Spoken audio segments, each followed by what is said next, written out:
Hi, good afternoon. We'll start off with just a recap on the weekend. Um, Certainly, some individual performances have already been highlighted.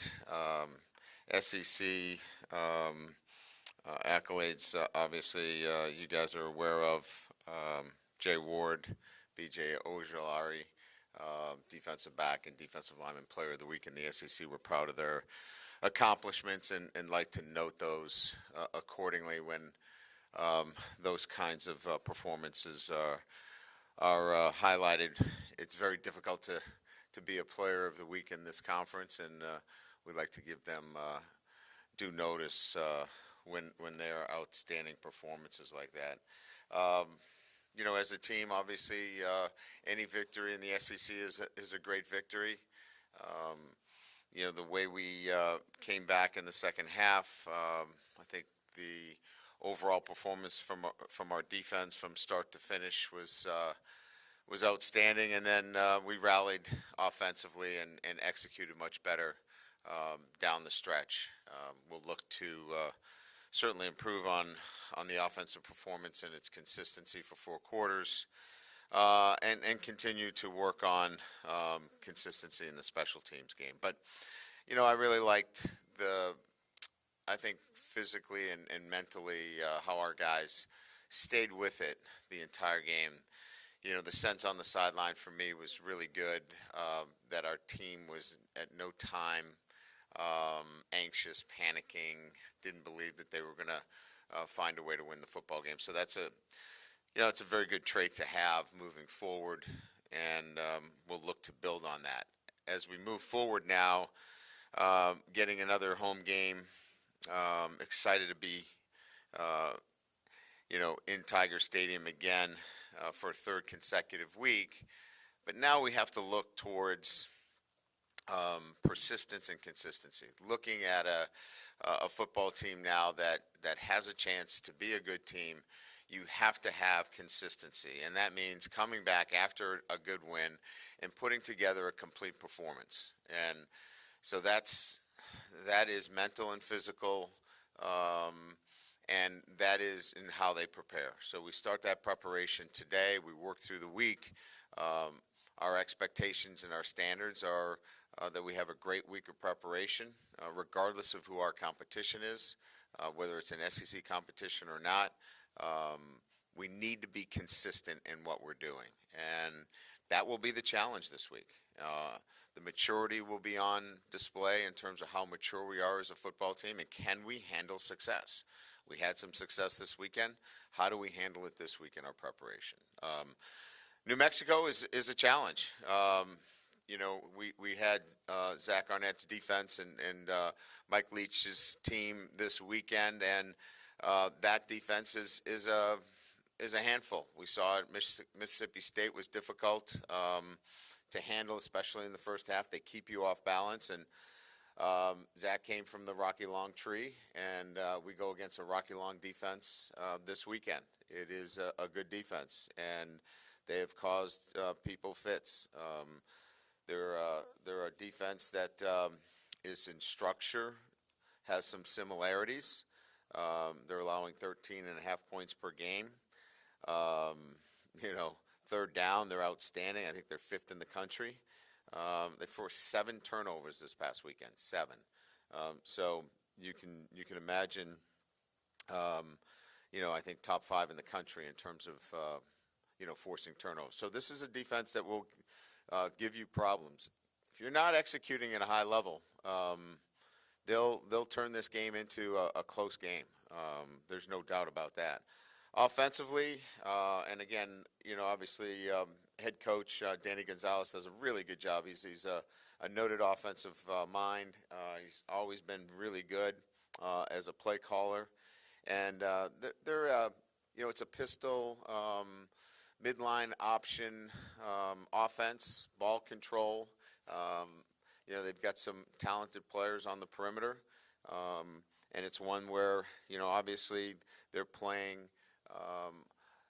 Obviously good defense and very opportunistic on the offensive side of the ball. So Kendrick is the quarterback from Kansas. He transferred in, athletic, and we'll have to do a really good job with our option responsibilities.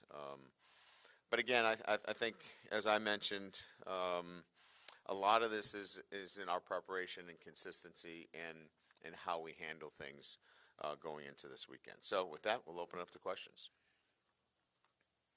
Yeah, hey, Coach. Glenn West with Go247. You talked about the conditioning of your team through 4 quarters on Saturday. I'm just curious, is this kind of the point in the season where that really gets to show just how good of conditioning you guys are in, and just what does that look like in season in terms of keeping those guys as physically healthy, I guess, when you get to SEC play? Yeah, I think, it's how you practice. We don't condition during practice or after practice, so it's a matter of, managing the practice structure itself, that you are getting your team to a workload that the games become easier. And then you start to see that in the third and fourth quarter, where you can wear down your opponents. We're weight training during the season, and it's not a maintenance program. It's a program that, we're not putting our guys in a compromising position where they've got too much weight on the bar, but we're being powerful with our weight training, and really intentional about trying to get our guys stronger during the season. So we want to continue to add strength. We want to continue to condition our players, but also with an eye towards making sure that their workload is such that they can be their best on Saturday. Hey, Brian. First off, we didn't get a check last week on Anthony Bradford's status. Just want to see where he's at. But also, with the tempo stuff, is it as simple as, hey, tempo's working, play tempo, or is there other considerations as to why maybe you pick your spots and haven't done it in the first half as much? Anthony is activated for this week. He's in a competitive situation with the guard position, but certainly we'll have an opportunity to earn playing time this week. Yeah, it's not as simple as just say, hey, let's go tempo, and all of our problems have been erased. I think I kind of alluded to some of them. Having 3 different offensive line combinations require a lot of communication. We had 8 penalties. 6 of them were unforced, and 5 of them were communication errors. So we've got to clean up communication, cadence, rhythm, and so tempo takes some of that out of the mix, so to speak, and that you can just go fast and not have to worry about it. I think at times we have to think in terms of correcting the gross errors instead of trying to correct everything at the line of scrimmage. We've been a little bit maybe too detailed, and we just got to play. And then when you play a faster pace, there are some things you just can't account for. And I think maybe we've overcoached it a little bit, and I think we're trying to find our sweet spot as to, what are the things that we just have to live with and really do a good job of getting the ball out of our hands. What are your assessments of Jaden so far this year? You were very specific in the postgame about opening up. How does he take that coaching in the game, during the week, et cetera, and how does he take it to the field? Yeah, I love coaching somebody that is open to the dialogue during the game. You can have conversations with him during the game, and he can make the corrections in game. Some can't, and so you just don't even try to do those things. But Coach Sloan is talking much more conceptual. I'm trying to deal with some technical things, on the sideline, because sometimes I don't have the big conceptual picture from the sideline. So, he's handling both ends of that, where, Coach Sloan is talking about some concepts and some different looks, and I'm trying to really focus on some specific things. And, I think that that's worked out pretty good, and he handles both of those conversations really well. Right, on your left. How did Emory Jones do in his first start? Are you still rotating on the offensive line? I would say that he exceeded expectations. Look, he's not going to be perfect, but he's active. He's got great feet, and he is a great open field tackler.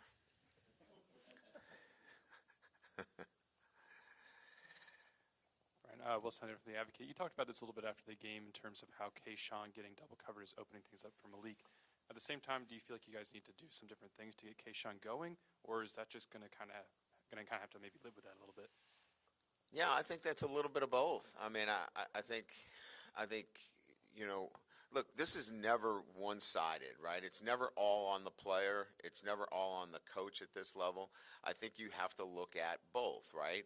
We got to look at how we can move him around and utilize his talents, and then he's got to continue to work hard and work on his skill set, and continue to work hard in practice. So it's always going to be that at this level, at the next. It's always going to be on the player. It's always going to be on the coaching staff to work together. This is working together as a team. Is how you get better. It's never just one side of it. So absolutely, we've got to do our job as coaches to move him around and be creative, and he's got to do his end of continue to work hard and be the best player he can be. Hey, Coach, here in the middle. After looking at the film, what were your thoughts on some of the special teams that you had, the decisions to catch punts, the punt return coverage, the kick return coverage late in the game? I know there was a hold called on that late kickoff, but did you still see a breakdown there? Yeah, so a couple things. The kickoffs are a direct result of the kicks. The kicks that have been returned have been line drives down the middle of the field. That is going to compromise your coverage. We don't have a chance to get off blocks and get properly covered. Now, can we get off some blocks and make some plays? Absolutely, and we've got to be better there. So this is not all on the kicker. However, it does expose you with those types of kicks. As it relates to the fielding of the punts, we got to coach better. I mean, and I've got to be involved in that and make sure that those guys are absolutely clear in terms of they cannot move their heels, past the 10-yard line. Greg obviously lost track of where he was. He's a young player. We've got to do a better job coaching him there. The one that he tried to field, he felt like it hit one of our players. Look, when you're looking at it, it's close, but again, that goes to awareness, and maybe we could have coached him better. If he saw some Mississippi State players, moving towards the ball, maybe that's the cue that he falls on it. If he doesn't see a Mississippi State player going to it, maybe he stays away from it. And I think we can do a better job coaching that too. Hey, Coach, right here. How do you think the run game has been improving kind of steadily so far this year, and how impressed are you with your bags? Yeah, look, I mean, I think last week we talked about, run efficiency and where is that as it relates to, week 2. And I said, I really can't tell you until we start SEC play. Our run efficiency was much better. When we needed to run the football, we were able to do that, to close out the football game. So I'm pleased with the efficiency of being able to run the ball in short yardage situations, to close out games inside, the 10-yard line, what we call, our white and blue zone. We've been effective running the football there. And then our backs are kind of what we expected. They're all going to contribute in some fashion, and I think they all did. I think they all lended themselves to, what we're doing from an offensive perspective. Getting Emery back helped. You saw him catch the ball out of the backfield. He was really good in pass protection. And I think he'll get better as he continues to get reps, and he'll add to the depth of that position. Ryan, kind of circling back to the special teams question, as you said, maybe it was an effort. He thought that something happened, so he's trying to jump on the ball. player feels the punt, maybe trying not to let them get the good field position. Can you live with or accept errors that involve effort? I mean, can you live with that a Absolutely. little better? Yeah, as he came off and my first reaction is, what are you doing, right? And as he explained his position on it, you really can't come back with anything else other than, okay, let's take a look at it on film. Maybe we can help you with that decision making in the future. But he's trying to make the right play, and those are about as gray as they come within special teams. Moving off your spot at the 10-yard line, that's a little bit different.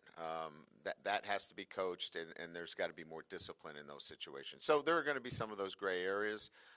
We just need to be better all over the place, and that falls on Brian, that falls on me. We all have to do a better job then, and our players have to commit themselves and understand how important special teams is. It was a great play by Slade, and the hang time was terrific. It was 4.5 plus, gave us the opportunity to be in position to make the play necessary to obviously get a big play. Hey, Coach. Liam Haley from KLSU Sports here. With how well Howard Perkins played as an edge rusher on Saturday, can we expect him to see a bigger role for him, let's say in edge rushing or blitzing in general? Yeah, I think there's a role for him. Certainly, he adds, something to our pass rush, and we certainly saw that. That's why he, got the opportunity to play out on the edge a little bit, and you saw him inside with some blitzing inside. I think we found a niche for him in terms of where he can help us, and I would say that you're accurate in that he can continue to evolve into that position. Now, is he going to beat out B.J. Ojolari at that position? I don't think so, but he certainly can lend some support to that position and certainly some dime and nickel packages. We've seen some personnel adjustments on defense, some schematic different looks. How would you assess the job Matt and his staff are doing, kind of developing this defense as the season unfolds? Yeah, I mean, I think the ability to put the pieces in place, moving Jay down has obviously benefited us greatly. Greg going back to the safety position has added a communication level that's really benefited us greatly. I think that in itself has solidified the back end for us. We've been able to rotate in corners and give guys the necessary rest in that end of things. So, and then we're mixing things up. We're not lining up with one post safety the whole time. I mean, we're lining up and showing one post and playing too high, and vice versa. So, I think schematically we're where we need to be. The nature of having a guy like B.J. Ojolari and Ali Gay, where you can play 4 down and 3 down and not change personnel, is quite difficult sometimes. And we saw that against a very veteran and skilled offense. Quite frankly, they didn't know what they were getting from snap to snap. Hey, Coach, Jace Lejeune from Gridiron Football. I was just going to ask you about Malik Neighbors and just what can you say about his mentality just from the first game coming off of the 2 punts against Florida State, and then just actually translating that and making some huge plays for y'all down the stretch against Mississippi State, especially in the 3rd and 4th downs.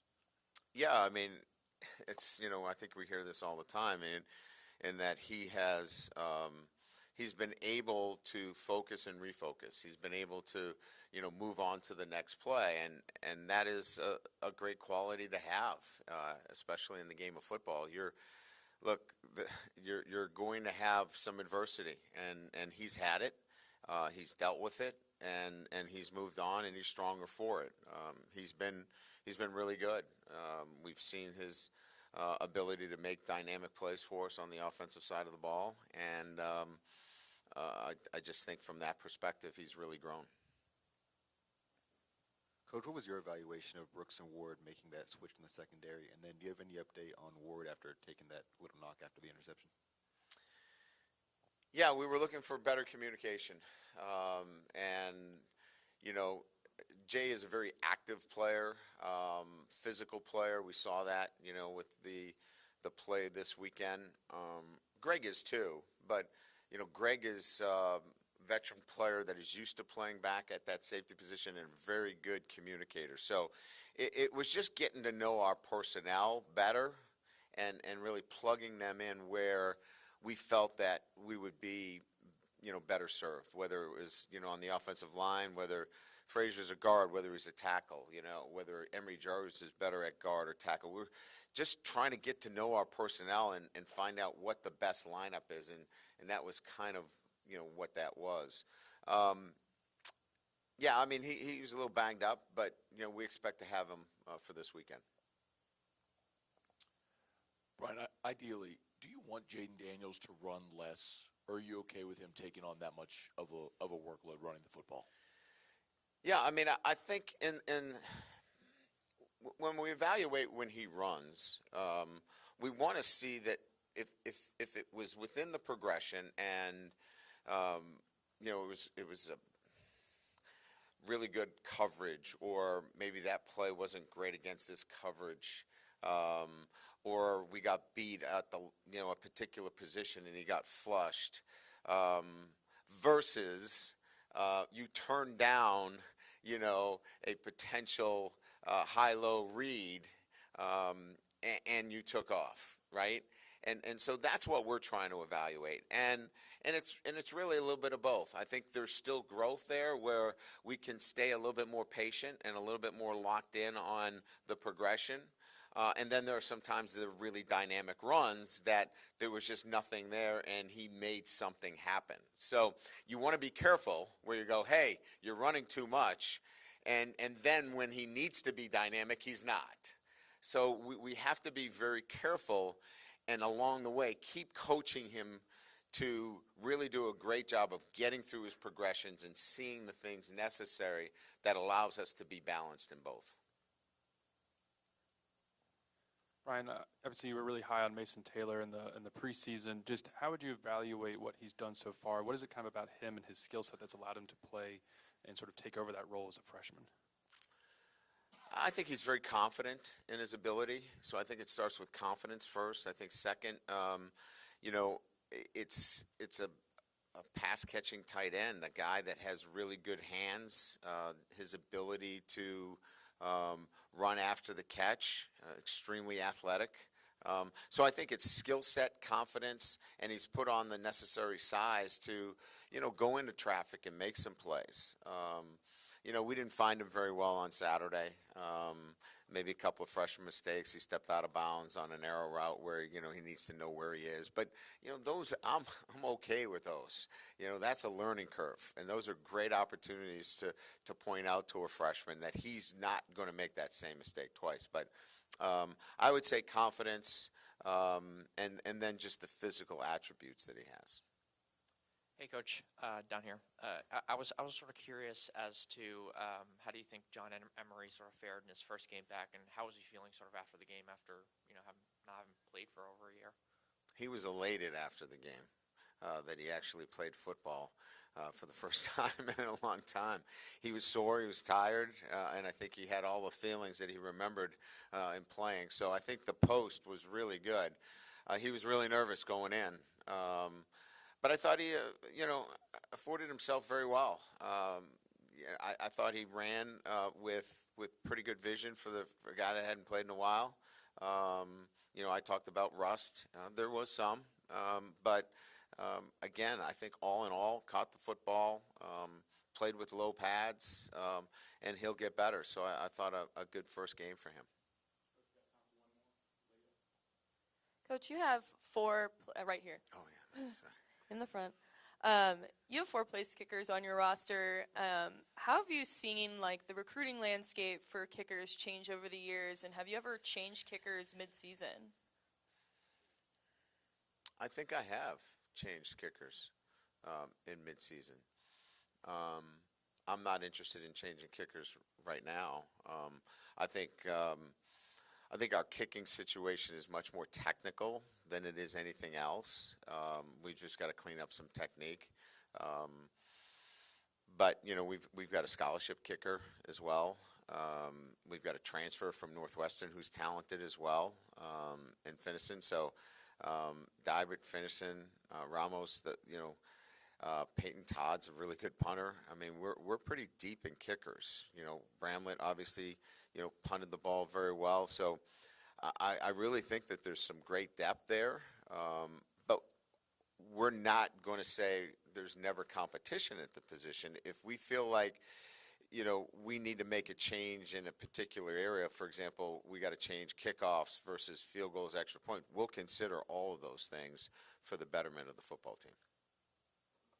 Great. Thank you.